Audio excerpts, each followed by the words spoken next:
അവനറിയാം നിന്റെ brokenness, because he was broken. അവനറിയാം നിന്റെ ഒറ്റപ്പെടൽ, കാരണം ഈശോയും ഒറ്റപ്പെട്ടിരുന്നു. കൂടെ ആരുമില്ലാത്ത നിന്റെ സങ്കടം ഈശോയ്ക്ക് മനസ്സിലാകും, കാരണം കുരിശിന്റെ വഴിയിൽ അവൻ ഒറ്റയ്ക്കായിരുന്നു. ചെയ്യാത്ത കുറ്റം നിന്റെ മേൽ ആരോപിക്കപ്പെടുമ്പോൾ അത് ഏറ്റവും നന്നായിട്ട് മനസ്സിലാകുന്ന ഈശോയ്ക്കാണ്, കാരണം അവൻ ഇതിന്റെ തീജ്വാല നന്നായിട്ട് അനുഭവിച്ചതാണ്. ആട്ട് കിട്ടുമ്പോ, തുപ്പ് കിട്ടുമ്പോ, മാറ്റി നിർത്തപ്പെടുമ്പോ, ചെയ്ത നന്മയൊക്കെ തെറ്റിദ്ധരിക്കപ്പെടുമ്പോ, നീ നന്മയ്ക്ക് വേണ്ടി വഴിയൊരുക്കി, നീ സംസാരിച്ചു, പക്ഷെ അതെല്ലാം നാശത്തിനായിരുന്നു, അത് മനുഷ്യരെ തെറ്റിക്കാനായിരുന്നു എന്ന് മനുഷ്യർ നീ ചെയ്തിട്ടില്ലാത്തതോ നീ ചിന്തിച്ചിട്ടില്ലാത്തതോ ആയ കാര്യങ്ങൾ നിന്റെ മേൽ ആരോപിക്കുമ്പോൾ, അതും ഏറ്റവും പ്രിയപ്പെട്ടവർ പോലും അങ്ങനെ പറയുമ്പോ അത് ഏറ്റവും നന്നായിട്ട് മനസ്സിലാവുന്ന ഈശോയ്ക്കുള്ളൂ. Because he has gone through, അവൻ അതിലൂടെ കടന്നുപോയി. ശരീരത്തിനേറ്റ മുറിവോ മനസ്സിനേറ്റ സംഘർഷമോ ഈശോയ്ക്ക് നന്നായിട്ട് അറിയാം, കാരണം ഈ ദേഹം മുഴുവൻ കീറി മുറിക്കപ്പെട്ട ഒരാളാണ്.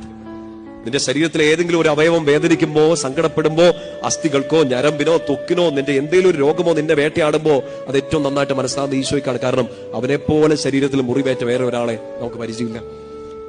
ഉണ്ടായ എല്ലാ മാനസിക സംഘർഷങ്ങളെ ഓർക്കുക, ഇപ്പൊ കടന്നു പോകുന്ന ആ തിക്താനുഭവങ്ങളെ നിർത്താതെ മനസ്സിൽ ഓടി കയറി വരുന്ന ആ തോട്ട്സ്, പഴയ ഓർമ്മകൾ, സങ്കടങ്ങൾ, വേദനകൾ, കേട്ട വാക്കുകൾ, മുറിപ്പെടുത്തിയ മനുഷ്യർ എല്ലാം ഈശോയ്ക്ക് മനസ്സിലാവും. ഈശോയ്ക്ക് മനസ്സിലാവുന്നുള്ളത് കൊണ്ട് നമുക്ക് നേരെ നിൽക്കാൻ പറ്റും.